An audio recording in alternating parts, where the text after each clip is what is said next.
जय हिंद, जय हिंद, जय हिंद।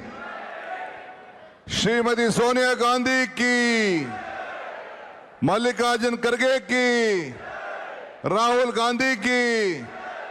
ಬಂಧುಗಳೇ, ಸುಮ್ಮನೆ ಇರು ಬಂಧುಗಳೇ, ತಾವೆಲ್ಲ ಕೂಡ ವೇದಿಕೆಯಲ್ಲಿ ನಮ್ಮ ಕಾಂಗ್ರೆಸ್ ಪಕ್ಷದ ಅಧ್ಯಕ್ಷರಾದಂಥ ಎಐಸಿಸಿ ಅಧ್ಯಕ್ಷರಾದಂಥ ಶ್ರೀ ಮಲ್ಲಿಕಾರ್ಜುನ್ ಖರ್ಗೆ ಸಾಹೇಬ್ರೆ, ನಮ್ಮ ಪಕ್ಷದ ಉಸ್ತುವಾರಿಯನ್ನು ವಹಿಸ್ತಕ್ಕಂಥ ನಮ್ಮ ಪ್ರಧಾನ ಕಾರ್ಯದರ್ಶಿಗಳಂತ ಸುರ್ಜೇವಾಲಾ ಸಾಹೇಬ್ರೆ, ಮಾಜಿ ಮುಖ್ಯಮಂತ್ರಿಗಳಂತ ಸಿದ್ದರಾಮಯ್ಯ ಸಾಹೇಬ್ರೆ, ನಮ್ಮ ಹಿರಿಯರಂತ ಮಾಜಿ ಮುಖ್ಯಮಂತ್ರಿಗಳಂತ ವೀರಪ್ಪ ಮೊಯ್ಲಿ ಸಾಹೇಬ್ರೆ, ನೂತನವಾಗಿ ಈ ನನ್ನ ಹತ್ತಿರ ನಿಮ್ಮೆಲ್ಲರ ಆಶೀರ್ವಾದದಿಂದ ಒಬ್ಬ ಸೇವಾದಳ ಕಾರ್ಯಕರ್ತರಿಂದ ಹಿಡಿದು ವಿದ್ಯಾರ್ಥಿ ಘಟಕ, ಯುವ ಘಟಕ, ಮಹಿಳಾ, ಅಲ್ಪಸಂಖ್ಯಾತರು, ಶಾಸಕರು ಇದ್ರು, ಮಹಿಳೆಯರು ಇದ್ರು, ಲೈನಲ್ಲಿ ಇದ್ರು, ಬಾವುಟ ಕೊಡ್ಬೇಕಾರೆ ಎಲ್ಲ ಸೇರಿ ಬಂದಿದೆ ನಿಮಗೆ.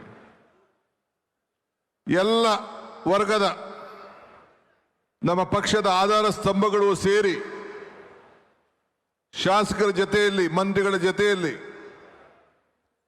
ಏನು ನಮ್ಮ ಕಾಂಗ್ರೆಸ್ ಧ್ವಜವನ್ನು ಸಿದ್ದರಾಮಯ್ಯನವರಿಗೆ ತಲುಪಿಸಿ ಅವರಿಂದ ನನಗೆ ಬಂದು ನಾನು ನಿಮ್ಮೆಲ್ಲರೂ ಕೂಡ ಏನು ಸೋನಿಯಾ ಗಾಂಧಿಯವರು ನನಗೆ ಮಾರ್ಚ್ 10ನೇ ತಾರೀಕು 2020ರಂದು ಕಾಂಗ್ರೆಸ್ ಪಕ್ಷದ ಅಧ್ಯಕ್ಷರಾಗಿ ನೇಮಕ ಮಾಡಿ ಆವತ್ತು ದಿನ ಇಂಥ ದೊಡ್ಡ ಸಭೆಯನ್ನು ನನ್ನ ಕೈಲಿ ಮಾಡೋಕ್ಕಾಗಲಿಲ್ಲ. ಕಾರಣ ಬಿಜೆಪಿಯವರು ನನಗೆ ಅವಕಾಶವನ್ನು ಕೊಡಲಿಲ್ಲ. ಆದರೆ ಪ್ರತಿಯೊಂದು ಪಂಚಾಯಿತಿಯಲ್ಲೂ ಕೂಡ ಹೊಸ ಇತಿಹಾಸವನ್ನು ಸೃಷ್ಟಿ ಮಾಡಿ ಝೂಮ್ನಲ್ಲಿ 11,000ಕ್ಕೂ ಹೆಚ್ಚು ಕಡೆ ಆ ಝೂಮ್ ಮುಖಾಂತರ ಪ್ರತಿಜ್ಞಾನ ಸ್ವೀಕಾರ ಮಾಡಿ ಸಂವಿಧಾನವನ್ನು ಪಠಿಸಿ ಆವತ್ತು ನಾನು ದಿನೇಶ್ ಗುಂಡೂರಾವ್ ಹತ್ರ ಅಧಿಕಾರವನ್ನು ತೆಗೆದುಕೊಂಡೆ.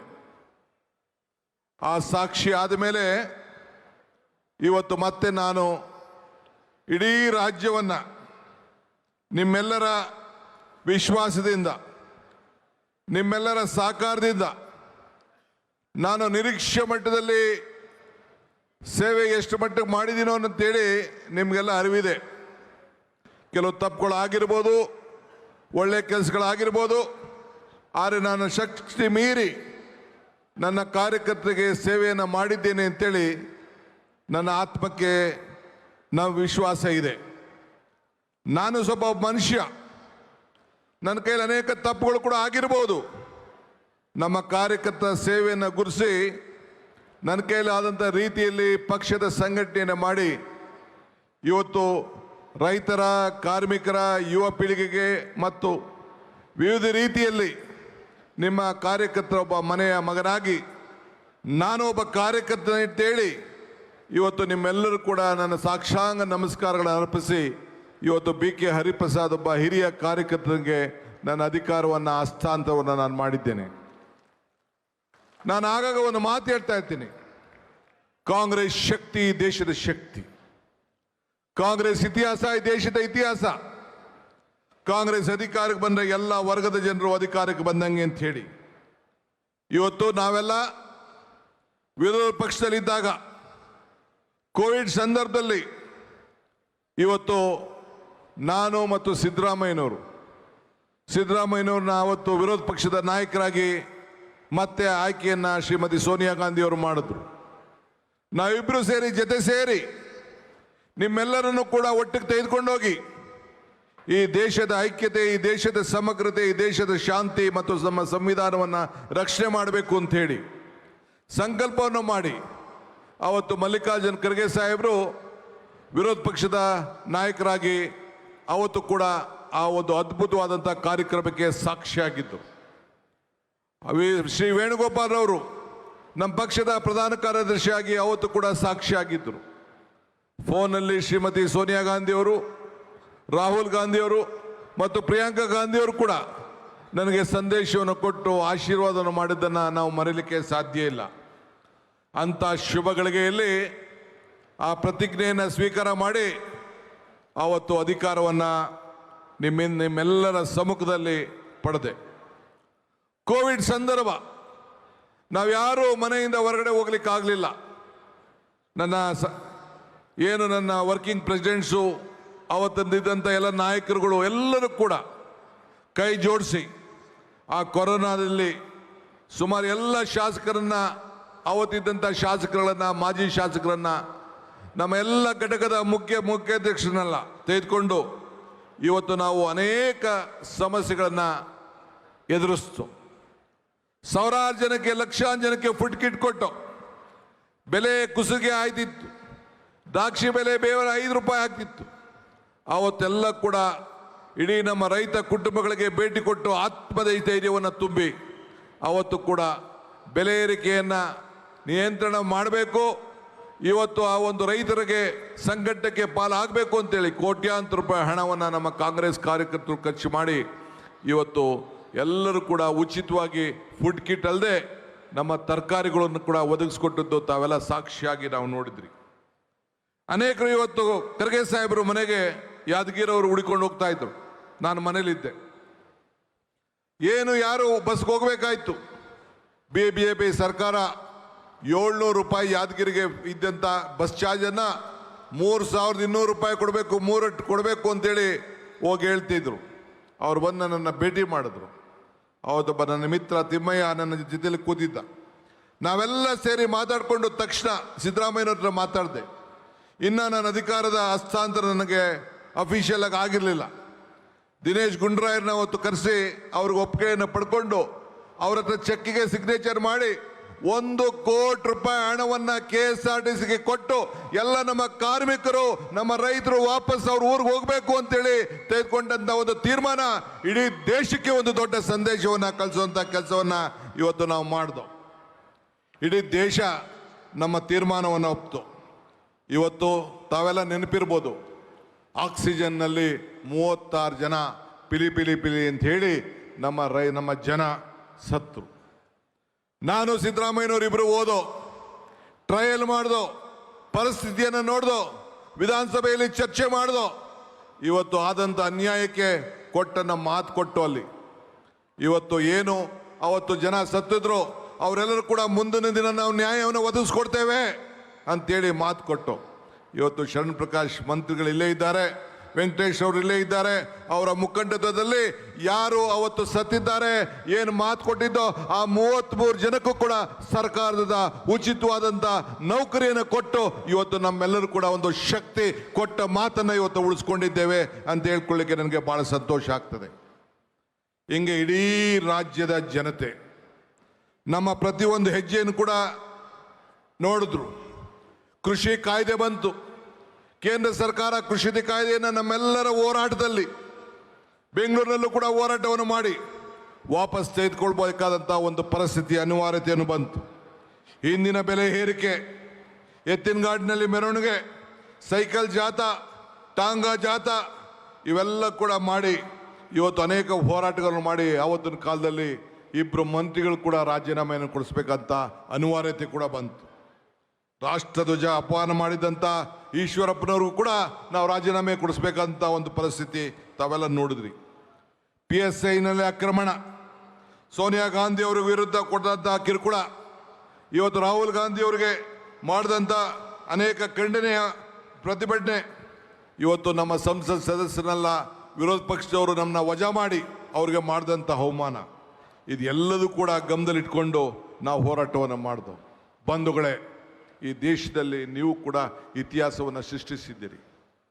75 ಲಕ್ಷ ಕಾಂಗ್ರೆಸ್ ಪಕ್ಷದ ಸದಸ್ಯರನ್ನಾಗಿ ಜವಾಹರ್ಲಾಲ್ ನೆಹರು ಅವರ 75 ವರ್ಷದ ಏನು ಒಂದು ಆಚರಣೆ ಇತ್ತು, ನಮ್ಮ ಕಾಂಗ್ರೆಸ್ ಪಕ್ಷದ ಆಚರಣೆ ಇತ್ತು, ಸ್ವಾತಂತ್ರ್ಯ ಆಚರಣೆ ಇತ್ತು.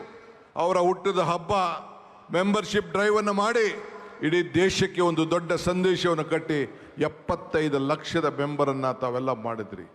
ಇದು ಈ ದೇಶದಲ್ಲಿ ಒಂದು ಇತಿಹಾಸ. ಈ ದೇಶದಲ್ಲಿ ಇತಿಹಾಸ. ನಾವು ರೈತರಿಗೋಸ್ಕರ ಕೃಷ್ಣೆ, ಮಾದಾಯಿ, ಕಾವೇರಿ ವಿಚಾರದಲ್ಲಿ ಹೋರಾಟವನ್ನು ಮಾಡಿದ್ದು. ಕೋವಿಡ್ ಸಂದರ್ಭ, ಆ ಸಂದರ್ಭದಲ್ಲಿ ಮೇಕೆದಾಟು ಪಾದಯಾತ್ರೆಯನ್ನು ಮಾಡಿದ್ದು. ಬಿಜೆಪಿಯವರು ಅನುಮತಿ ಕೊಡಲಿಲ್ಲ. ಕೊನೆಗೆ 8 ದಿನ ಆದಮೇಲೆ ನಾವು ವಾಪಸ್ ನಿಲ್ಲಿಸಬೇಕಾದಂಥ ಪರಿಸ್ಥಿತಿ ಬಂತು. ನಮ್ಮ ನೀರು ನಮ್ಮ ಹಕ್ಕು, ಹೆಜ್ಜೆ ಮೇಲೆ ಹೆಜ್ಜೆ ಹಾಕಿ ವಾಪಸ್ ನಿಲ್ಲಿಸಿ ಮತ್ತೆ ಅದನ್ನು ಕೂಡ ಸಂಗಮದಲ್ಲಿ ಬಂದು ಮಲ್ಲಿಕಾರ್ಜುನ್ ಖರ್ಗೆ ಅವರ ಅಧ್ಯಕ್ಷತೆಯಲ್ಲಿ ಅವರು ಉದ್ಘಾಟನೆಯನ್ನು ಮಾಡಿ ಇವತ್ತು ಏನು ಮೇಕೆದಾಟು ಪಾದಯಾತ್ರೆ ಮಾಡಿದ್ದು ಈ ರಾಜ್ಯದಲ್ಲಿ ಅದು ಒಂದು ಐತಿಹಾಸಿಕವಾದಂಥ ಪುಟ. ಇನ್ನು ಮುಂದಿನ ದಿನದಲ್ಲಿ ಆದರೆ ಏನಾಗಿದೆ, ಬದಲಾವಣೆ ಏನಾಯಿತು, ಯಾವ ರೀತಿ ಹೋರಾಟವನ್ನು ಮಾಡಿದ್ದೇವೆ, ನಮ್ಮ ನೀರು ನಮ್ಮ ಹಕ್ಕು ಹೋರಾಟ ಎಲ್ಲಿಗೆ ಮುಟ್ಟಿದ್ದೇವೆ ಅಂತೇಳಿ ಮುಂದಿನ ದಿನದಲ್ಲಿ ನಿಮ್ಮ ಹತ್ರ ಅದನ್ನು ಚರ್ಚೆಯನ್ನು ನಾನು ಮಾಡ್ತೇನೆ. ಚಿತ್ರದುರ್ಗದಲ್ಲಿ ಐಕ್ಯತೆ ಸಮಾವೇಶವನ್ನು ಮಾಡಿದು.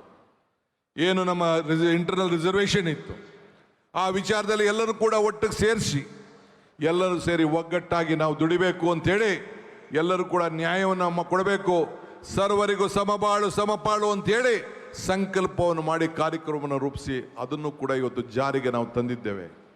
ಹಂಗೆ ಪ್ರತಿ ಹಂತದಲ್ಲೂ ಕೂಡ ಪ್ರಜಾಧ್ವನಿ ಬಸ್ ಯಾತ್ರೆ, ಇವತ್ತು ಅನೇಕ ಯುವಕರ ಉದ್ಯೋಗದ ವಿಚಾರದಲ್ಲಿ ಮಾಡಿದಂಥ ಹೋರಾಟ, ಇವೆಲ್ಲ ಕೂಡ ತಾವೆಲ್ಲ ಕೂಡ ಗಮನಿಸಿದ್ದೀರಿ. ಹಿಂಗೆ ಒಂದೊಂದಲ್ಲ ಎರಡಲ್ಲ, ಈ ರೀತಿ ನಾವು ಹೋರಾಟವನ್ನು ಮಾಡಿ ಪ್ರಜಾಧ್ವನಿ ಕಾರ್ಯಕ್ರಮವನ್ನು ಇಟ್ಕೊಂಡು ಬೊಂಬಾಯಿಗೆ ಇವತ್ತು ಬೆಳಗಾಂಗೆ ಹೋಗಿ ಗಾಂಧಿ ಬಾವಿಯಲ್ಲಿ ಹೋಗಿ ನೀರನ್ನು ತೆಗೆದು ರಸ್ತೆಗೆ ಚೆಲ್ಲಿ, ಆ ನೀರನ್ನು ತೆಗೆದು ಚೆಲ್ಲಿಗೆ ಕಸವನ್ನು ಗುಡಿಸಿ ಅಲ್ಲಿ ಹೋಗಿ ಚಿಕ್ಕೋಡಿಯಲ್ಲಿ ಮೊದಲನೇ ಗ್ಯಾರಂಟಿ ಗೃಹ ಜ್ಯೋತಿ ತಮ್ಮೆಲ್ಲರ ಮನೆಯಲ್ಲೂ ಕೂಡ ಉಚಿತವಾಗಿ ಬೆಳಗಬೇಕು, 200 ಯೂನಿಟ್ ಕೊಡಬೇಕು ಅಂತೇಳಿ ಕೊಟ್ಟನ್ನ ಮಾತನ್ನ ಕೂಡ ನಾವು ಮೊದಲನೇ ಗ್ಯಾರಂಟಿ ನಿಮ್ಮ ಮನೆಯ ಜ್ಯೋತಿ ಬೆಳಗಬೇಕು ಅಂತೇಳಿ ತೀರ್ಮಾನವನ್ನು ನಾವು ಮಾಡಿದ್ವು. ಹಿಂಗೆ 10 ರೀತಿ ಹೋರಾಟ. ಇದು ನನ್ನ ಹೋರಾಟ ಅಲ್ಲ, ಸಿದ್ದರಾಮಯ್ಯನವ್ರ ಹೋರಾಟ ಅಲ್ಲ, ನಿಮ್ಮೆಲ್ಲರ ಹೋರಾಟ, ನಿಮ್ಮೆಲ್ಲರ ಶಕ್ತಿ ಇವತ್ತು ಈ ರಾಜ್ಯದಲ್ಲಿ 136 ಸೀಟು ಗಳಿಸಲಿಕ್ಕೆ ಅವಕಾಶವನ್ನು ಇವತ್ತು ತಂದಿದೆ. ನಾನೊಬ್ಬ ಮಾಡಲಿಕ್ಕೆ ಸಾಧ್ಯ ಇಲ್ಲ, ನಾನೊಬ್ಬಂದು ಅಲ್ಲಿ ಸಿದ್ದರಾಮಯ್ಯನವ್ರದ್ದಲ್ಲ. ಈ ವೇದಿಕೆಯಲ್ಲಿರುವಂಥ ಎಲ್ಲ ನಾಯಕರುಗಳು, ನೀವಿರುವಂಥ ಎಲ್ಲ ಕಾರ್ಯಕರ್ತರು ಹಗಲು ರಾತ್ರಿ ದುಡ್ದಿದ್ದೀರಿ. ಇದೇ ಮಧ್ಯದಲ್ಲಿ ರಾಹುಲ್ ಗಾಂಧಿಯವರು ತೆಗೆದುಕೊಂಡಂಥ ದಿಟ್ಟ ಹೋರಾಟ, ಇದೊಂದು ಇತಿಹಾಸ, ಒಂದು ಐತಿಹಾಸಿಕ. ಮಹಾತ್ಮ ಗಾಂಧೀಜಿಯವರು ದಂಡಿ ಯಾತ್ರೆ ಆದಮೇಲೆ ಮತ್ತೆ ಈ ದೇಶದಲ್ಲಿ ಒಂದು ಹೋರಾಟ, ಒಂದು ಯಾತ್ರೆ ನಡೆದಿದೆ ಅಂತಂದರೆ ಭಾರತ್ ಜೋಡೋ ಯಾತ್ರೆ. ರಾಹುಲ್ ಗಾಂಧಿಯವರು ಕಾಶ್ಮೀರಿಂದ ಕನ್ಯಾಕುಮಾರಿವರೆಗೂ ಏನು ಪಾದಯಾತ್ರೆ ಮಾಡಿದ್ರು, ಆ ನಮ್ಮ ರಾಜ್ಯದಲ್ಲಿ 23 ದಿನಗಳ ಕಾಲ ಶ್ರೀಮತಿ ಸೋನಿಯಾ ಗಾಂಧಿಯವರು ಬಂದು ಹೆಜ್ಜೆ ಹಾಕಿ ಸಾಕ್ಷಿ ಆದರು. ಆ ಸಾಕ್ಷಿ ಸಮಯದಲ್ಲಿ ನಮ್ಮ ಮಲ್ಲಿಕಾರ್ಜುನ್ ಖರ್ಗೆ ಸಾಹೇಬರು ಒಬ್ಬ ಬ್ಲಾಕ್ ಕಾಂಗ್ರೆಸ್ ಅಧ್ಯಕ್ಷರಾಗಿದ್ದಂಥವರು ಈ ದೇಶದ ಮಹಾತ್ಮ ಗಾಂಧೀಜಿಯವರು ಯಾವ ಸ್ಥಾನದಲ್ಲಿ ಕೂತಿದ್ರೋ ಆ ಸ್ಥಾನದಲ್ಲಿ ಮತ್ತೆ ಅವರಿಗೆ ಅಧಿಕಾರವನ್ನು ಕೊಡುವಂಥ ಒಂದು ದೊಡ್ಡ ಅವಕಾಶ ಈ ಕರ್ನಾಟಕ ರಾಜ್ಯದಲ್ಲೇ ನಾವು ನೀವೆಲ್ಲ ಸೇರಿ ಮತ ಚಲಾಯಿಸುವಂಥ ಐತಿಹಾಸಿಕ ಘಟನೆ ನಡೀತು. ರಾಹುಲ್ ಗಾಂಧಿಯವರು ಕೂಡ ಬಳ್ಳಾರಿಯಲ್ಲಿ ಮತವನ್ನು ಹಾಕುವಂಥ ಒಂದು ದೊಡ್ಡ ಸುವರ್ಣ ಅವಕಾಶ ನಡೆದು ಶ್ರೀ ಮಲ್ಲಿಕಾರ್ಜುನ್ ಖರ್ಗೆ ಅವರು ACC ಅಧ್ಯಕ್ಷರಾಗಿ ಇವತ್ತು ನೇಮಕಗೊಂಡರು. ಇದೆಲ್ಲ ಇತಿಹಾಸ. ಇಂಥ ಸಂದರ್ಭದಲ್ಲಿ ಕಾಂಗ್ರೆಸ್ ಪಕ್ಷದ ಅಧ್ಯಕ್ಷನಾಗಿ ಅಧಿಕಾರವನ್ನು ಸ್ವೀಕಾರ ಮಾಡಿ ನಿಮ್ಮೆಲ್ಲ ಘಟನೆಗಳನ್ನು ಕೂಡ ಯಾಕೆ ನಾನು ನೆನಪು ಮಾಡ್ತಾ ಇದ್ದೀನಿ ಅಂದರೆ, ನನ್ನ ಅಧಿಕಾರ ಅವಧಿಯಲ್ಲಿ ಏನು ಸಾಕ್ಷಿ ಗುಡ್ಡೆಯನ್ನು ಬಿಟ್ಟು ಹೋಗ್ತಾ ಇದ್ದೀನಿ ಅನ್ನೋ ಮಾತನ್ನು ಹೇಳಲಿಕ್ಕೆ ನನಗೆ ಭಾಳ ಸಂತೋಷ ಆಗ್ತದೆ. ಈ ಸಾಧನೆ ನನ್ನದಲ್ಲ ಅಂತ ಈಗೂ ಹೇಳ್ತಾ ಇದ್ದೀನಿ. ಈ ಸಾಧನೆ ನಿಮ್ಮೆಲ್ಲರಕ್ಕಿಂತ ಮಾತ್ರ ಸಾಧ್ಯ ಆಯಿತು. ಬೈದಿರ್ಬೋದು, ನೊಂದಿರ್ಬೋದು, ಜಗಳ ಆಡಿರ್ಬೋದು, ಮಾತಾಡದೇ ಇರ್ಬೋದು, ಆದರೂ ಕೂಡ ಈ ರಾಜ್ಯದಲ್ಲಿ ಕಾಂಗ್ರೆಸ್ ಸರ್ಕಾರ ತರಬೇಕು ಅಂತೇಳಿ ಡಬಲ್ ಇಂಜಿನ್ ಸರ್ಕಾರಕ್ಕೆ ತಾವೆಲ್ಲ ಒಂದು ದೊಡ್ಡ ಶಕ್ತಿಯನ್ನು ನಮಗೆಲ್ಲ ಕೂಡ ಕೊಟ್ರಿ. ಈ ಮಧ್ಯದಲ್ಲಿ ಅಧಿಕಾರ ಬಂತು, 136 ಸೀಟ್ ಬಂತು.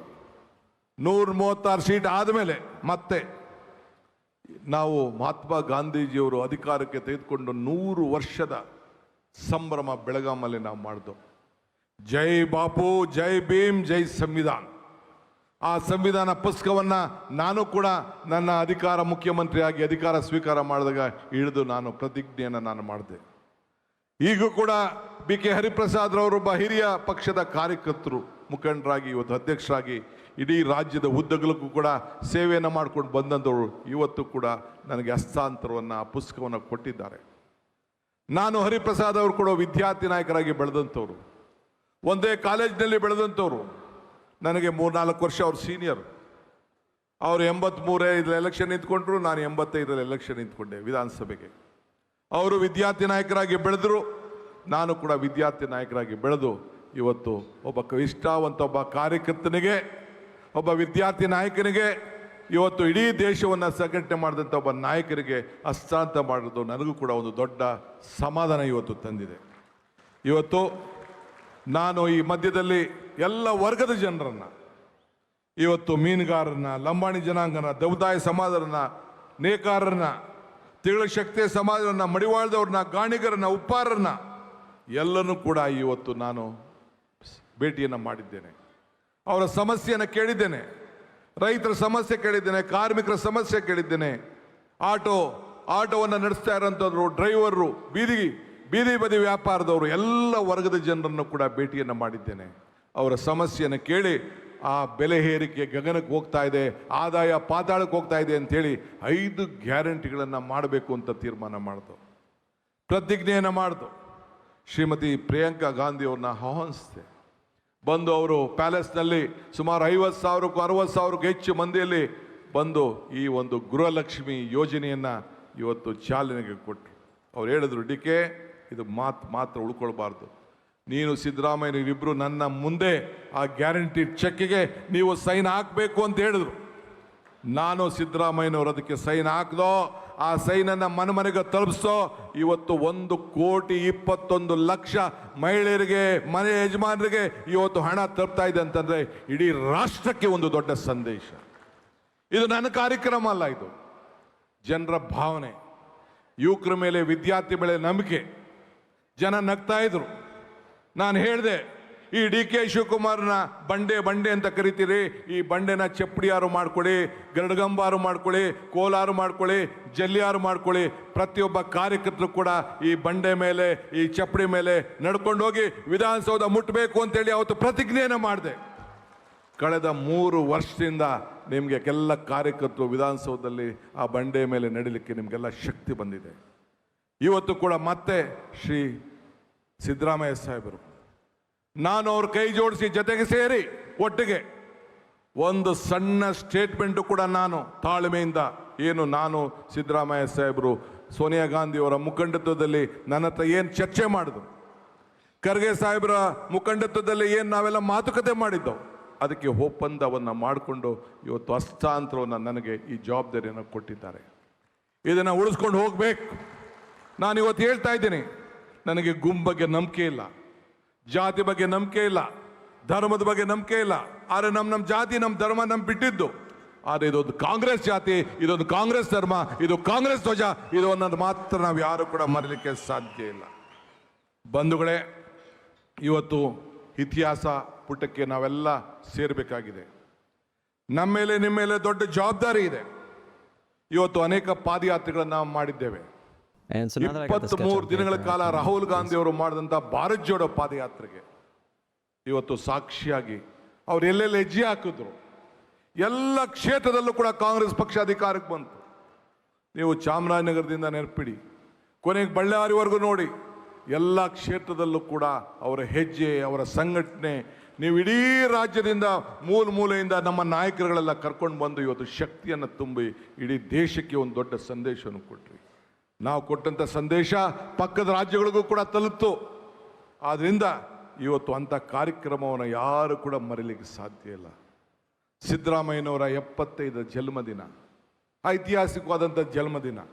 ಒಬ್ಬ ನಾಯಕ, ಕಾಂಗ್ರೆಸ್ ಕಾರ್ಯಕರ್ತ, ಒಬ್ಬ ಹಿಂದುಳಿದ ವರ್ಗದ ನಾಯಕನಿಗೆ ನೀವು ಮಾಡಿದಂಥ ಆಶೀರ್ವಾದ ಯಾರು ಕೂಡ ಮರೀಲಿಕ್ಕೆ ಸಾಧ್ಯ ಇಲ್ಲ. ಅದಾದ ಮೇಲೆ 75ನೇ ವರ್ಷದ ಈ ದೇಶದ ಸ್ವಾತಂತ್ರ್ಯದ ಸಂಭ್ರಮ, ಎಂಥ ಸಂಭ್ರಮ!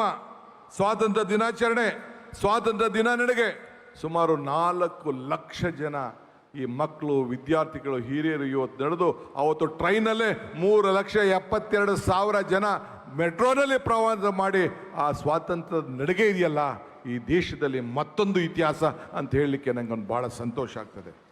ಬಂಧುಗಳೇ, ಇನ್ನು ಹೆಚ್ಚಿಗೆ ಹೇಳೋಂಥದ್ದು ಇಲ್ಲ. ಈ ದೇಶದಲ್ಲಿ ನನಗೆ ಜವಾಬ್ದಾರಿಯನ್ನು ಕೊಟ್ಟಿದ್ದೀರಿ. ಈ ರಾಜ್ಯದಲ್ಲಿ ನನಗೆ ಜವಾಬ್ದಾರಿಯನ್ನು ಪಕ್ಷ ಕೊಟ್ಟಿದೆ. ಈ ರಾಜ್ಯವನ್ನು ಮುನ್ನಡೆಸಲಿಕ್ಕೆ ನೀವೆಲ್ಲ ಅವಕಾಶವನ್ನು ನಮ್ಮ ಪಕ್ಷ ಕೊಟ್ಟಿದೆ. ನನ್ನ ಮೇಲೆ ನೀವು ಮತ್ತು ನಮ್ಮ ರಾಷ್ಟ್ರೀಯ ನಾಯಕರುಗಳು ಎಲ್ಲ ಸೇರಿ ವಿಶ್ವಾಸವನ್ನು ಇಟ್ಟಿದ್ದೀರಿ. ಇವತ್ತು 6 ಗ್ಯಾರಂಟಿಗಳನ್ನು 5 ಗ್ಯಾರಂಟಿಗಳನ್ನು ನಡೆಸ್ಕೊಂಡು ಬಂದಿದ್ದೇವೆ. ಯಾವ ಕಾರಣಕ್ಕೂ ನಮ್ಮ ಗ್ಯಾರಂಟಿಯನ್ನು ಯಾರು ಕೂಡ ನಿಲ್ಲಿಸಲಿಕ್ಕೆ ಸಾಧ್ಯ ಇಲ್ಲ, ನಾವು ಕೂಡ ನಿಲ್ಲಿಸೋದಿಲ್ಲ ಅನ್ನೋ ಮಾತನ್ನು ಈ ಸಂದರ್ಭ ಹೇಳಲಿಕ್ಕೆ ನಾನು ಬಯಸ್ತಾ ಇದ್ದೇನೆ. ಇವತ್ತು ಇದಲ್ಲದೆ ನಾನು ಅಧಿಕಾರ ತೆಗೆದುಕೊಂಡ ದಿನ ಈಗಾಗಲೇ ನಾವು ಭೂ ಗ್ಯಾರಂಟಿ ಅಂತೇಳಿ ಪ್ರತಿಯೊಬ್ಬ ರೈತನಿಗೆ, ಪ್ರತಿಯೊಬ್ಬ ನಾಗರಿಕನಿಗೆ, ಯಾರವನ ಆಸ್ತಿಗೆ ದಾಖಲೆಗಳನ್ನು ನಿರ್ಮಾಣ ಮಾಡಬೇಕು ಅಂತೇಳಿ ಎಲ್ಲರೂ ಕೂಡ ಈಗಾಗಲೇ ದಾಖಲೆಗಳನ್ನು ಕೊಡಲಿಕ್ಕೆ ತೀರ್ಮಾನವನ್ನು ಮಾಡಿದ್ದೇವೆ. ಹಳ್ಳಿಗಳಲ್ಲಿ, ಗ್ರಾಮಗಳಲ್ಲಿ ಯಾವುದಾದ್ರೂ ಗ್ರಾಮಗಳನ್ನು ಗುರುತಿಸ್ಲಿಕ್ಕೆ ಆಗಲಿಲ್ಲ, ದಾಖಲೆಗಳು ಸರಿ ಇಲ್ಲ, ಬಿ ಖಾತೆಯಿಂದ ಎ ಖಾತೆ ಮಾಡಿ, ಈ ಖಾತೆ ಮಾಡಿ, ಎಲ್ಲರೂ ಕೂಡ ಅವನ ಆಸ್ತಿಗಳನ್ನು ಹಕ್ಕನ್ನು ಉಳಿಸ್ಲಿಕ್ಕೆ ಇವತ್ತು ಯಾವ ಸರ್ಕಾರ ಕೂಡ ತೀರ್ಮಾನ ಮಾಡೋಕ್ಕಾಗಲಿಲ್ಲ. ಹಿಂದೆ ಯಾವ ರೀತಿ ನಮ್ಮ ಮನಮೋಹನ್ ಸಿಂಗ್ ಕಾಲದಲ್ಲಿ ಇವತ್ತು ಅನೇಕ ತೀರ್ಮಾನಗಳನ್ನು ಸಂವಿಧಾನದ ಮುಖಾಂತರ ತೆಗೆದುಕೊಂಡ್ರು. ಇಂದಿರಾ ಗಾಂಧಿಯವರ ಕಾಲದಲ್ಲಿ ಇವತ್ತು ಏನು ನರಸಿಂಹರಾವ್, ಇವತ್ತೇನು ನಮ್ಮ ದೇವರಾಜರಸರ ಕಾಲದಲ್ಲಿ ಉಳುವನಿಗೆ ಭೂಮಿ ಕೊಡಬೇಕು ಅಂತ ತೀರ್ಮಾನವನ್ನು ಮಾಡಿದ್ರು. ಹಂಗೆ ಇವತ್ತು ನಾವೆಲ್ಲ ಕೂಡ ಸಂವಿಧಾನದ ರೀತಿಯಲ್ಲಿ ಇವತ್ತು ಕಾರ್ಯಕ್ರಮವನ್ನು ಮಾಡಿದ್ದೇವೆ. ಪರಿಶಿಷ್ಟ ಜಾತಿ, ಪರಿಶಿಷ್ಟ ಪಂಗಡದ ಕಲ್ಲಿ ಸಿದ್ದರಾಮಯ್ಯನವರ ನೇತೃತ್ವದಲ್ಲಿ ಬೆಳಗಾಂನಲ್ಲಿ ತೆಗೆದುಕೊಂಡಂಥ ತೀರ್ಮಾನ ಇಡೀ ದೇಶಕ್ಕೆ ಒಂದು ದೊಡ್ಡ ಮಾದರಿಯಾಗಿ ಇವತ್ತು ಉಳ್ಕೊಂಡಿದೆ. ಆದ್ದರಿಂದ ಇವತ್ತು ಎಲ್ಲರೂ ಕೂಡ ಇಂಥ ತೀರ್ಮಾನಕ್ಕೆ ನೀವೆಲ್ಲ ಸಾಕ್ಷಿಯಾಗಿದ್ದೀರಿ. ನಾನು ಅಧಿಕಾರ ತೆಗೆದುಕೊಂಡು ಮೊದಲನೇ ದಿನ ಇನ್ನೇನಾದ್ರು ಒಂದು ಕುಟುಂಬ, ಒಂದು ಶಕ್ತಿಯನ್ನು ಕೊಡಬೇಕು ಅಂಥೇಳಿ ಇವತ್ತು ಎಲ್ಲ ಯುವಕರಿಗೆ, ವಿದ್ಯಾರ್ಥಿಗಳಿಗೆ, ಗಂಡು ಮಕ್ಕಳಿಗೆ ಯಾರ್ಯಾರು ಉಚಿತವಾಗಿ ಪ್ರಯಾಣ ಮಾಡೋಕ್ಕೆ ಶಕ್ತಿ ಇಲ್ಲ ಅಂಥೇಳಿ ಉಚಿತವಾಗಿ ಫ್ರೀ ಪಾಸ್ ಕೊಡಬೇಕು ಅಂಥೇಳಿ ಮೊದಲೇ ತೀರ್ಮಾನವನ್ನು ಕೂಡ ನಾವು ಮಾಡಿದ್ದೇವೆ. ಇದಲ್ಲದೆ ರಾಹುಲ್ ಗಾಂಧಿಯವರ ಯಾತ್ರೆ ನೆನಪಿಡಬೇಕು. ಯುವಕರ ಬಗ್ಗೆ ಅಪಾರವಾದಂಥ ವಿಶ್ವಾಸ. ಅದಕ್ಕೆ ಪ್ರತಿಯೊಂದು ಪಂಚಾಯಿತಿಯಲ್ಲೂ ಕೂಡ ಸಂಘಟನೆ ಮಾಡಬೇಕು. ಯುವಕರು ಒಂದು ಶಕ್ತಿ. ಈ ದೇಶದಲ್ಲಿ ಯುವಕರು ತೀರ್ಮಾನ ಮಾಡೋದು ಏನು ಬೇಕಾದ್ರೂ ಮಾಡಲಿಕ್ಕೆ ಸಾಧ್ಯ ಅಂಥೇಳಿ ಒಂದೊಂದು ಪಂಚಾಯತಿಗೆ 100, 200, 300 ಜನ ಯುವಕರನ್ನು ಸೇರಿಸ್ಬೇಕು, ಯುವಕ ಯುವತಿಯರು ಸೇರಬೇಕು. ಏನು ಈ ದೇಶದಲ್ಲಿ ಭಾರತ್ ಜೋಡೋ, ಏನು ರಾಹುಲ್ ಗಾಂಧಿಯವರ ಯಾತ್ರೆ ಶಾಶ್ವತವಾಗಿ ಉಳಿಬೇಕು. ಎಲ್ಲ ಧರ್ಮದವರು, ಎಲ್ಲ ಜಾತಿಯರನ್ನು ಕೂಡ ಒಟ್ಟಿಗೆ ತೆಗೆದುಕೊಂಡು ಹೋಗಬೇಕು. ಆ ಹಿನ್ನೆಲೆಯಲ್ಲಿ ಪ್ರತಿಯೊಂದು ಪಂಚಾಯಿತಿಯಲ್ಲಿ, ಪ್ರತಿಯೊಂದು ವಾರ್ಡಲ್ಲಿ, ಪ್ರತಿಯೊಂದು ನಗರಸಭೆ ವಾರ್ಡಲ್ಲಿ ಒಟ್ಟು 10,000 ಸಂಘಗಳನ್ನು ನಿರ್ಮಾಣ ಮಾಡಿ 1,000 ಕೋಟಿ ರೂಪಾಯಿ ಅದಕ್ಕೋಸ್ಕರ ಮೀಸಲಾಗಿ ಇಡಬೇಕು ಅಂತೇಳಿ ಒಂದು ಕಾರ್ಯಕ್ರಮವನ್ನು ಇವತ್ತು ತೀರ್ಮಾನವನ್ನು ನಾವು ಮಾಡಿದ್ದೇವೆ. ಇದು ದೇಶದ ಐಕ್ಯತೆಯ ಶಕ್ತಿ. ಇದು ಜಾತಿ ಧರ್ಮ ಎಲ್ಲ ಬಿಟ್ಟು ಒಗ್ಗಟ್ಟಿಂದ ನಮ್ಮ ಯುವಕರು ಬಾಂಧವ್ಯದಿಂದ ಮೆರೆಬೇಕು. ಆ ದೃಷ್ಟಿಯಿಂದ ಇಂಥ ತೀರ್ಮಾನವನ್ನು ಮಾಡಿದ್ದೇವೆ. ಇದಲ್ಲದೆ ಇನ್ನು 10 ಕಾರ್ಯಕ್ರಮಗಳನ್ನು ಪ್ರತಿದಿನ ಕೂಡ ಮಾಡಿದ್ದೇವೆ. ನಿನ್ನೆ ಕ್ಯಾಬಿನೆಟ್ ಇತ್ತು.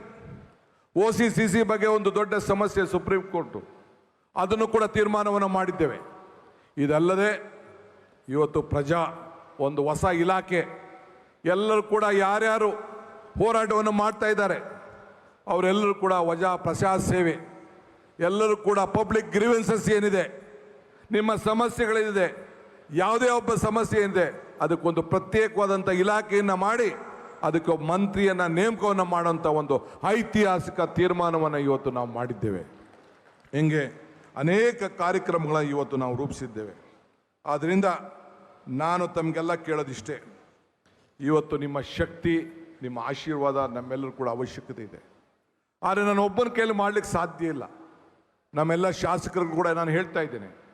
ಇವತ್ತು ನಾನು ಮಂತ್ರಿಗಳಿಗೆ ಸಂಪುಟದಲ್ಲಿ ಹೇಳಿದ್ದೇನೆ, ಎಲ್ಲ ಮಂತ್ರಿಗಳು, ಜಿಲ್ಲಾ ಮಂತ್ರಿಗಳು ಕನಿಷ್ಠ ವಾರಕ್ಕೊಂದಿನ ಪ್ರತಿಯೊಬ್ಬ ಮಂತ್ರಿ ಕೂಡ ಪ್ರತಿ ತಾಲೂಕು ಕೂಡ ಭೇಟಿಯನ್ನು ಕೊಟ್ಟು ಈ ಅಹವಾಲನ್ನು ಸ್ವೀಕಾರ ಮಾಡಿ ಪ್ರಜೆಗಳ ಸೇವೆಯನ್ನು ಮಾಡಬೇಕು, ಅವರ ಅಹವಾಲನ್ನು ಸ್ವೀಕರಿಸಬೇಕು, ಅವರ ಸ್ಪಂದಿಸಬೇಕು ಅಂತೇಳಿ ಈಗಾಗಲೇ ನಾನು ಮನವಿಯನ್ನು ಕೂಡ ನಾನು ಮಾಡಿದ್ದೇನೆ. ಸೊ ಅದರಿಂದ ಯಾರೇ ಎಷ್ಟು ದೊಡ್ಡವರಾಗಲಿ ನಿಮ್ಮ ಪಂಚಾಯಿತಿಗಳು ಹೋಗಿ ಅಸೆಂಬ್ಲಿ ಕ್ಷೇತ್ರಕ್ಕೆ ಬಂದು ನಿಮ್ಮ ಕಚೇರಿಗಳಿಗೆ ಭೇಟಿಯನ್ನು ಕೊಟ್ಟು, ನಿಮ್ಮ ಕಚೇರಿಗಳಿಗೆ ಭೇಟಿ ಕೊಟ್ಟು ನಿಮ್ಮ ಅಹವಾಲನ್ನು ಸ್ವೀಕಾರ ಮಾಡಿ ನಿಮಗೆ ಶಕ್ತಿ ತುಂಬುವಂಥ ಕೆಲಸವನ್ನು ನನ್ನ ಸಹೋದ್ಯೋಗಿಗಳು ಮಾಡ್ತಾರೆ ಅನ್ನೋ ಆತ್ಮವಿಶ್ವಾಸ ನನಗಿದೆ. ಏಕೆಂದರೆ ನಿಮಗೆ ಶಕ್ತಿ ಕೊಟ್ಟರೆ ನಮಗೆ ಶಕ್ತಿ, ನೀವು ಶಕ್ತಿಯಾಗಿದ್ದರೆ ನಾವು ಶಕ್ತಿಯಾಗಿರ್ತೇವೆ. ಹಂಗೆ ಅದ್ರ ಜೊತೆಗೆ ಇವತ್ತು ನಮಗೆ ಕಾಂಗ್ರೆಸ್ ಕಚೇರಿ ಅಂದರೆ ಒಂದು ದೇವಸ್ಥಾನ. ಹಿಂದೆ ದೇವಸ್ಥಾನ ಹೇಗಿತ್ತು? ಕಾಂಗ್ರೆಸ್ ಕಚೇರಿ. ಈಗ ಏನಿದೆ 100 ವರ್ಷದ ಇತಿಹಾಸದಲ್ಲಿ ಏನಾದ್ರು ಒಂದು ನೆನಪನ್ನು ಬಿಟ್ಟು ಹೋಗ್ಬೇಕಲ್ಲ, ಸಾಕ್ಷಿ ಬಿಟ್ಟು ಹೋಗ್ಬೇಕಲ್ಲ. ಇವತ್ತು ನಾನು ಸಿದ್ದರಾಮಯ್ಯನವರೆಲ್ಲ ಕ್ಯಾಬಿನೆಟಲ್ಲಿ ಚರ್ಚೆ ಮಾಡಿ, ನನ್ನ ಸಹೋದ್ಯೋಗಿಗಳ ಚರ್ಚೆ ಮಾಡಿ 100 ಕಡೆ ಹೊಸ ಕಚೇರಿಯನ್ನ, ಗಾಂಧಿ ಭಾರತದ ಹೆಸರಿನಲ್ಲಿ ಹೊಸ ಕಡೆ ಕಾಂಗ್ರೆಸ್ ಕಚೇರಿಯನ್ನ ಮಾಡಲಿಕ್ಕೆ ಎಲ್ಲ ಜಾಗಗಳನ್ನ ಮಂಜೂರಾತಿಯನ್ನು ಮಾಡಿಸಿದ್ದೇವೆ. ಇದೊಂದು ಇಡೀ ದೇಶಕ್ಕೆ ಒಂದು ಇತಿಹಾಸ ಪುಟಕ್ಕೆ ನಿಮ್ಮ ರಾಜ್ಯ ಸೇರಿದೆ.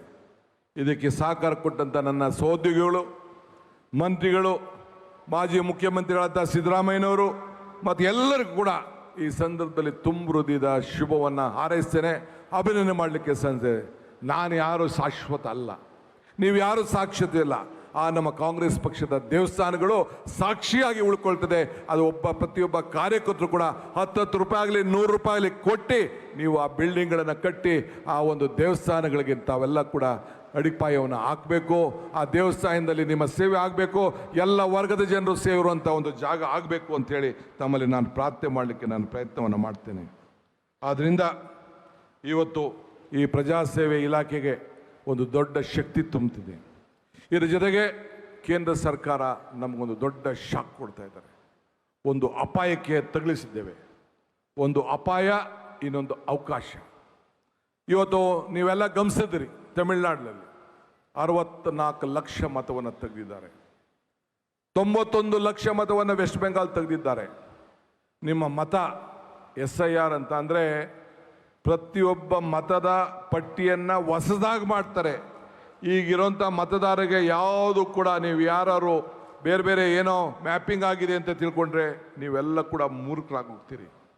ನಾನಿಂದ ಹಿಡಿದು ಸಿದ್ದರಾಮಯ್ಯನವ್ರು ಹಿಡಿದು ಖರ್ಗೆ ಸಾಹೇಬ್ರಿಂದ ಹಿಡಿದು ವೇದಿಕೆಯವರೆಲ್ಲ ಕೂಡ ಎನ್ಯುಮರೇಷನ್ ಫಾರ್ಮ್ ಏನು ನಮ್ಮ BLOಗಳು ಕೊಡ್ತಾರೆ, ಆ ಎಲ್ಲರೂ ಕೂಡ ವಾಪಸ್ಸು ಸಿಗ್ನೇಚರ್ ಮಾಡಿ ದಾಖಲೆ ಸಮೇತ ಕೊಟ್ಟಾಗ ಮಾತ್ರ ನಿಮ್ಮ ಮತದಾನದ ಹಕ್ಕು ನಿಮಗೆ ಇರ್ತದೆ ಹೊರತು ನಿಮಗಿಲ್ಲ ಅಂದರೆ ಮತದಾನದ ಹಕ್ಕು ಇರಲಿಲ್ಲ, ಸಿಕ್ಕುವುದಿಲ್ಲ. ಈಗಾಗಲೇ ನಮ್ಮ ವರ್ಕಿಂಗ್ ಪ್ರೆಸಿಡೆಂಟು GC ಚಂದ್ರಶೇಖರ್ ನಿಮ್ಮ ಬೆನ್ನಿಗೆ ನಿಂತಿದ್ದಾರೆ. ಎಲ್ಲರೂ ಕೂಡ ಒತ್ತಾಯವನ್ನು ಮಾಡ್ತಾ ಇದ್ದಾರೆ. ನಾನು ಪ್ರತಿಯೊಬ್ಬರಿಂದ ಕೂಡ ನಮ್ಮ ಶಾಸಕರಿಗೆ, ಡಿಪ್ಯೂಟೆಡ್ ಕ್ಯಾಂಡಿಡೇಟ್ಸ್ಗೆ, ನಮ್ಮ ಅಧಿಕಾರಿಗಳಿಗೆ, ಪದಾಧಿಕಾರಿಗಳಿಗೆಲ್ಲ ಹೇಳ್ತೇನೆ. ನಾನು ಕೂಡ ಎಲ್ಲ ಅಧಿಕಾರಿಗಳ ಹತ್ರ ಚರ್ಚೆ ಮಾಡಿದ್ದೇನೆ. ಅವ್ರಿಗೆ ಯಾವ ರೀತಿ ನೀವು ಮಾಡಬೇಕು, ಮತದಾನದ ಹಕ್ಕನ್ನು ಯಾವ ರೀತಿ ಕೊಡಬೇಕು ಅಂತೇಳಿ ಅವರೆಲ್ಲರೂ ಕೂಡ ಮಾರ್ಗದರ್ಶನವನ್ನು ಕೊಟ್ಟಿದ್ದೇನೆ. ಆದರೆ ನೀವು ಯಾಮಾರಕ್ಕೆ ಹೋಗ್ಬಿಡಿ. ನಮ್ಮೆಲ್ಲ ಕಾರ್ಯಕರ್ತರು BLAಗಳು ಜವಾಬ್ದಾರಿ, BLA 2 ಜವಾಬ್ದಾರಿ ಹೆಚ್ಚಿದೆ. ಪ್ರತಿಯೊಬ್ಬರು ಕೂಡ ಒಂದು ಬೂತನ್ನು ಮಾಡಿ ಕಾಂಗ್ರೆಸ್ಗೆ ಒಂದು ಪ್ರತ್ಯೇಕವಾದಂಥ ಒಂದು ಜಾಗವನ್ನು, ಹೆಲ್ಪ್ ಡೆಸ್ಕನ್ನು ಕ್ರಿಯೇಟ್ ಮಾಡಿ, ಸರ್ಕಾರ ಏನು ಮಾಡ್ತದೋ ಬಿಡ್ತದೋ ಅದು ಬೇರೆ ವಿಚಾರ. ನಾನು ಏನು ಮಾಡಬೇಕು ಅದಕ್ಕೆ ಆದೇಶವನ್ನು ಕೊಟ್ಟಿದ್ದೇನೆ, ಮುಂದಕ್ಕೆ ಅದನ್ನು ಫಾಲೋ ಮಾಡ್ತೇನೆ. ಎಲ್ಲ ನಮ್ಮ ಮಂತ್ರಿಗಳು ಕೂಡ ಪ್ರತಿಯೊಂದು ಕ್ಷೇತ್ರಕ್ಕೂ ಹೋಗಿ ಇದ್ರ ಬಗ್ಗೆ ಜಾಗೃತಿ ಮೂಡಿಸಬೇಕು ಅಂತೇಳಿ ತಿಳಿಸಿದ್ದೇನೆ. ಆ ಕೆಲಸವನ್ನು ಮಾಡ್ತೇನೆ. ಮುಂದಕ್ಕೆ ನೀವೆಲ್ಲ ರಾಜಕಾರಣ ಮಾಡಬೇಕು, ನಿಮ್ಮ ಮತವನ್ನು ಉಳ್ಕೊಳ್ಬೇಕು, ಬಡವ್ರನ್ನ ಕಾಪಾಡಬೇಕು, ಹೊರಗಡೆ ಯಾರ್ಯಾರು ಹೋಗಿದ್ದಾರೆ, ಉದ್ಯೋಗಕ್ಕೆ ಹೋಗಿದ್ದಾರೆ ಅವರೆಲ್ಲ ಉಳಿಸ್ಕೊಳ್ಬೇಕು. ಇದೆಲ್ಲ ಕೂಡ ಗಮನದಲ್ಲಿ ಇಟ್ಕೊಂಡು ತಾವು ಪ್ರತಿಯೊಬ್ಬ ಮತದಾನದ ಹಕ್ಕನ್ನು ತಾವು ಕಾಪಾಡಬೇಕು.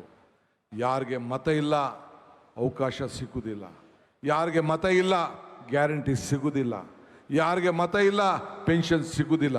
ಇದನ್ನು ತಾವು ಗಮನದಲ್ಲಿ ಇಟ್ಕೊಳ್ಬೇಕು. ಈಗಾಗಲೇ ಬೇರೆ ಬೇರೆ ರಾಜ್ಯದಲ್ಲಿ, ಬಿಹಾರಲ್ಲಿ, ಬೇರೆ ಬೇರೆ ಅಸ್ಸಾಂನಲ್ಲಿ, ಬೇರೆ ಬೇರೆ ರಾಜ್ಯದಲ್ಲಿ ಯಾರ್ಯಾರಿಗೆ ಮತ ಇಲ್ಲ ಅವರೆಲ್ಲರೂ ಕೂಡ ಈ ಸ್ಕೀಮ್ಗಳನ್ನು ಕೊಡ್ತಾ ಇರೋಂಥ ಸರ್ಕಾರಿ ಸೌಲಭ್ಯಗಳನ್ನು ನಿಲ್ಲಿಸಿದ್ದಾರೆ. ಇದು ತಾವೆಲ್ಲ ಮನಸ್ಸಿನಲ್ಲಿ ಇಟ್ಕೊಳ್ಬೇಕು. ಸೊ ನಮ್ಮ ಮೇಲೆ ಅಪಾರವಾದಂಥ ವಿಶ್ವಾಸ ಇದೆ. ನಾವೇನು ಕೂಡ ಸಂವಿಧಾನದ ಮುಖಾಂತರ ನಮ್ಮ ಸರ್ಕಾರ ಇದ್ದಾಗ, UPA ಇದ್ದಾಗ, ಹಿಂದೆ ಕಾಂಗ್ರೆಸ್ ಸರ್ಕಾರ ಇದ್ದಾಗ ಬೇಕಾದ ಶಕ್ತಿಯನ್ನು ತುಂಬಿಕೊಂಡು ಕೊಟ್ಟಿದ್ದೇವೆ. ಅದೇ ರೀತಿ ಇವತ್ತು ತಾವೆಲ್ಲ ಕೂಡ ಮತದಾನದ ಹಕ್ಕನ್ನು ತಾವು ಕೊಡಬೇಕು. ಇವತ್ತು ಕಳೆದ 3 ವರ್ಷ ನಮ್ಮ ರಾಜ್ಯದಲ್ಲಿ ಸಿದ್ದರಾಮಯ್ಯ ಸಾಹೇಬರು ಕೊಟ್ಟಂಥ ಆಡಳಿತ, ಮಾರ್ಗದರ್ಶನ, ಶಕ್ತಿ ಇಡೀ ದೇಶಕ್ಕೆ ಒಂದು ದೊಡ್ಡ ಮಾದರಿಯಾಗಿ ನಮ್ಮ ಕಾರ್ಯಕ್ರಮಗಳನ್ನು ನಾವೆಲ್ಲ ರೂಪಿಸಿದ್ದೇವೆ. ಇದು ನಾವೆಲ್ಲ ಒಗ್ಗಟ್ಟಿನಿಂದ ನಾವೆಲ್ಲ ಕೆಲಸವನ್ನು ಮಾಡಿದ್ದೇವೆ. ಇವತ್ತು ಹರಿಪ್ರಸಾದ್ ಅವರಿಗೆ, ಇವತ್ತು ನಿಮ್ಮೆಲ್ಲರ ಏನು ನೀವು ಇಷ್ಟು ದಿನ ಈ ಬಾವುಟವನ್ನು ಹಿಡ್ದಿದ್ರಿ, ಬರೀ DK ಶಿವಕುಮಾರ್ ಬಾವುಟ ಹಿಡಿಲಿಲ್ಲ. ನಾನು ಅವತ್ತು ದೀಪವನ್ನು ಹಚ್ಚಬೇಕಾದ್ರೆ ಸೇವಾದಳು, ಯೂತ್ ಕಾಂಗ್ರೆಸ್ಸು, ಮಹಿಳಾ ಕಾಂಗ್ರೆಸ್ಸು, ಹಿರಿಯರು ಎಲ್ಲರೂ ಸೇರಿ ಒಟ್ಟಿಗೆ ಈ ಬಾವುಟವನ್ನು ಅವತ್ತು ದೀಪವನ್ನು ಹಚ್ಚಿದ್ದು. ಹಂಗೆ ಇವತ್ತು ಈ ಬಾವುಟ ಇಡೀ ರಾಜ್ಯದ ಉದ್ದಗಲೂ ಕೂಡ ಹೋರಾಟವನ್ನು ಮಾಡಿ ನಿಮ್ಮೆಲ್ಲ ಪ್ರತಿನಿಧಿಗಳು ಇವತ್ತು ಬಂದು ಈ ಬಾವುಟವನ್ನು ಪಟ್ಟು ಸಿದ್ದರಾಮಯ್ಯವ್ರ ಮುಖಾಂತರ ನನಗೆ ಬಂದು ಇವತ್ತು ಹರಿಪ್ರಸಾದ್ ಅವ್ರಿಗೆ ಕೊಟ್ಟಿದ್ದೇನೆ. ಎಂಥ ಸಂದರ್ಭ, ಎಂಥ ಸುವರ್ಣ ಅವಕಾಶ, ಎಂಥ ವಿಚಾರಕ್ಕೆ ತಾವು ಸಾಕ್ಷಿಯಾಗಿದ್ದೀರಿ. ಆದ್ದರಿಂದ ಹರಿಪ್ರಸಾದ್ ಅವರು ಕೂಡ ನಾನು ಕೇಳ್ಕೊಳ್ಳೋದು ಇಷ್ಟೇ, ಇಡೀ ಸರ್ಕಾರ ನಿಮ್ಮ ಜೊತೆಲಿ ಇರ್ತದೆ, ಇಡೀ ಪಕ್ಷ ನಿಮ್ಮ ಜೊತೆಲಿ ಇರ್ತದೆ. ನಾನು ಮುಖ್ಯಮಂತ್ರಿ ಆಗಿರ್ಬೋದು, ಆದರೆ ಒಬ್ಬ ಕಾರ್ಯಕರ್ತನಾಗಿ ಇವತ್ತು ನಿಮ್ಮ ಜೊತೆ ಕೈ ಜೋಡಿಸಿ ಈ ಪಕ್ಷವನ್ನು ಮತ್ತೆ 2028ರಲ್ಲಿ ಅಧಿಕಾರಕ್ಕೆ ತಂದು 2029ರಲ್ಲಿ ಈ ದೇಶದ ಪ್ರಧಾನಮಂತ್ರಿಗಳಾಗಿ ರಾಹುಲ್ ಗಾಂಧಿ ಅವ್ರನ್ನ ಮಾಡಲಿಕ್ಕೆ ನಾವೆಲ್ಲ ಸಂಕಲ್ಪವನ್ನು ಇವತ್ತು ನಾವು ಮಾಡಬೇಕಾಗಿದೆ. ಆ ಕೆಲಸವನ್ನು ಮಾಡೋಣ. ನಮ್ಮ ಜೊತೆ 5 ವರ್ಷದಿಂದ ಇವತ್ತು ನಮ್ಮ ಸೆಕ್ರೆಟರಿಗಳು, AC ಸೆಕ್ರೆಟರಿಗಳು ದುಡ್ದಿದ್ದಾರೆ, ನನ್ನ ಜೊತೆ ಪದಾಧಿಕಾರಿಗಳು ದುಡ್ದಿದ್ದಾರೆ, ಕಾರ್ಯಾಧ್ಯಕ್ಷಗಳು ದುಡ್ದಿದ್ದಾರೆ, ಶಾಸಕರು ದುಡ್ದಿದ್ದಾರೆ, ತನು ಧನ ಮನ ಎಲ್ಲ ಖರ್ಚು ಮಾಡಿ ಇವತ್ತು ನನಗೆ ಶಕ್ತಿಯನ್ನು ಕೂಡ ಕೊಟ್ಟಿದ್ದಾರೆ. ಎಷ್ಟೋ ಜನಕ್ಕೆ ಅಧಿಕಾರ ಕೊಡೋಕ್ಕಾಗಿಲ್ಲ ನಾವು, ಆದರೂ ಕೂಡ ಇವತ್ತು ಇನ್ನೂ ಶಕ್ತಿಯನ್ನು ಮಾಡಿದ್ದೇವೆ. ಹೊಸ ಯೋಜನೆಯನ್ನು ಪ್ರಾರಂಭ ಮಾಡಿದವು, ಗ್ಯಾರಂಟಿ ಯೋಜನೆ. ಒಂದೊಂದು ಜಿಲ್ಲೆಯಲ್ಲಿ 15 ಜನಕ್ಕೆ, ತಾಲೂಕಿನಲ್ಲಿ 50 ಜನಕ್ಕೆ, 15 ಜನಕ್ಕೆ. ಇವತ್ತು ಇನ್ನೊಂದು ದೊಡ್ಡ ಗೋಷ್ಠಿಯನ್ನು ನಾನು ಮಾಡ್ತಾ ಇದ್ದೇನೆ. ಕಾರ್ಯಕರ್ತರಿಗೆ ಶಕ್ತಿ ಕೊಡಬೇಕು ಅಂತೇಳಿ ನಾನು ನಮ್ಮ ವರಿಷ್ಠರು ನಾವು ಮಾತಾಡಿದ್ದೇವೆ. ಪ್ರತಿಯೊಂದು ಪಂಚಾಯಿತಿಯಲ್ಲೂ ಕೂಡ 5 ಜನರಿಗೆ ಗ್ಯಾರಂಟಿ ಸಮಿತಿಯನ್ನು ಮತ್ತೆ ರಚನೆ ಮಾಡುವಂಥ ಕೆಲಸವನ್ನು ನಾನು ಮಾಡ್ತೇನೆ. ಅವರೆಲ್ಲರೂ ಕೂಡ ಮತ್ತೆ ಹೋಗಿ ಈ ಫಾರಮ್ಗಳನ್ನ ತೆಗೆದುಕೊಂಡು ಹೋಗಿ ಮತ್ತೆ ಮರುಪರಿಶೀಲನೆ ಮಾಡಿ ಅವ್ರಿಗೆ ಶಕ್ತಿಯನ್ನು ತುಂಬಬೇಕು, ಅಧಿಕಾರವನ್ನು ಕೊಡಬೇಕು. 5 ಜನ ಕಾರ್ಯಕರ್ತರಿಗೆ, ಎಲ್ಲ ವರ್ಗವಾದವ್ರಿಗೆ, ಎಲ್ಲ ಸಾಮಾಜಿಕವಾಗಿ ಇವತ್ತು ಅವ್ರಿಗೆಲ್ಲರೂ ಕೂಡ ನೇಮಕವನ್ನು ಮಾಡೋಂಥ ವ್ಯವಸ್ಥೆಯನ್ನು ಮಾಡ್ತೇನೆ. ನೀವೆಲ್ಲ ಕೂಡ ಶಾಸಕರು, ಕಾರ್ಯಕರ್ತರು, ಬ್ಲಾಕ್ ಕಾಂಗ್ರೆಸ್ನವರು, ಎಲ್ಲ ವರ್ಗದವರು ಕೂಡ ಅವಕಾಶ ಮಾಡಿ. ಪ್ರತಿ ಪಂಚಾಯಿತಿಲಿ 5 ಜನ, ಪ್ರತಿ ವಾರ್ಡಲ್ಲಿ 5 ಜನ, 7,000 ಪಂಚಾಯಿತಿ ಇದೆ, 4,000 ವಾರ್ಡ್ ಇದೆ. ಪ್ರತಿಯೊಂದು ಪಂಚಾಯಿತಿ ವಾರ್ಡ್ನಲ್ಲೂ 5-5 ಜನ ಅಂದರೆ ಎಷ್ಟು ನಾಯಕರುಗಳನ್ನು ತಯಾರು ಮಾಡ್ತಾ ಇದ್ದೀವಿ. ಒಬ್ಬ ನಾಯಕನಾದವನು ಇನ್ನೊಬ್ಬ ನಾಯಕರನ್ನು ತಯಾರು ಮಾಡಬೇಕೇ ಹೊರತು ಫಾಲೋಯರ್ಸ್ನಲ್ಲ. ಅದಕ್ಕೆ ಕಾಂಗ್ರೆಸ್ ಪಕ್ಷ ಇವತ್ತು ಇದಕ್ಕೆ ಬದ್ಧವಾಗಿದೆ. ಅದಲ್ಲದೆ ನಾನು, ಹರಿಪ್ರಸಾದ್, ಸಲೀಂ ಅಹ್ಮದ್, ಇನ್ನೂ ಭಾಳ ಜನ ಲೀಡರ್ಸ್ ಎಲ್ಲ ಇಲ್ಲಿದ್ದೀವಿ. ವಿದ್ಯಾರ್ಥಿ ನಾಯಕರಾಗಿ ಬೆಳೆದಂಥವ್ರು, ವಿದ್ಯಾರ್ಥಿ ನಾಯಕರಾಗಿ ಭಾಳ ಜನ ಇಲ್ಲಿದ್ದೀವಿ, ಸ್ಟೂಡೆಂಟ್ ಲೀಡರ್ಸ್ ಆಗಿ ಇದ್ದಂಥವ್ರು. ಇವತ್ತು ಮುಂದಕ್ಕೆ ಇದೇ ಜೂನು ನೆಕ್ಸ್ಟ್ ಕ್ಯಾಬಿನೆಟಲ್ಲಿ ತೀರ್ಮಾನವನ್ನು ತೆಗೆದುಕೊಳ್ತಾ ಇದ್ದೇವೆ. ರಾಹುಲ್ ಗಾಂಧಿ ಅವರ ಮಾರ್ಗದರ್ಶನ ಇದೆ. ಈ ವರ್ಷದಿಂದನೇ ನಮ್ಮ ಪಂಚಾಯತಿಂದ ಪಾರ್ಲಿಮೆಂಟ್ವರೆಗೂ ನಾಯಕರುಗಳು ಬೇಕು. ಆ ನಾಯಕರುಗಳು ಬೇಕಾದ್ರೆ ವಿದ್ಯಾರ್ಥಿ ನಾಯಕರನ್ನು ಬೇಕು. ಅದಕ್ಕೆ ಈ ವರ್ಷದಿಂದನೇ ವಿದ್ಯಾರ್ಥಿ ನಾಯಕರ ಚುನಾವಣೆಯನ್ನು ಎಲ್ಲ ಕಾಲೇಜ್ಗಳಲ್ಲೂ ನಡೆಸಬೇಕು ಅಂತೇಳಿ ಈ ಸರ್ಕಾರ ತೀರ್ಮಾನವನ್ನು ಮಾಡ್ತಾ ಇದೆ ಅನ್ನೋ ಮಾತನ್ನು ಈ ಸಂದರ್ಭದಲ್ಲಿ ಹೇಳಲಿಕ್ಕೆ ಬಯಸ್ತಾ ಇದ್ದೇನೆ. ಆದ್ದರಿಂದ ನಮ್ಮ ಪಕ್ಷದ ವಿದ್ಯಾರ್ಥಿ ಘಟಕದ ಸಂಘಟನೆ ಇನ್ನು ಶಕ್ತಿಶಾಲಿಯಾಗಿ ಬೆಳೆಯಬೇಕು. ಯುವಕರ ಸಂಘಟನೆ ಶಕ್ತಿಶಾಲಿಯಾಗಿ ಬೆಳೆಯಬೇಕು. ಮಹಿಳಾ ಶಕ್ತಿ ಬೆಳೆಯಬೇಕು.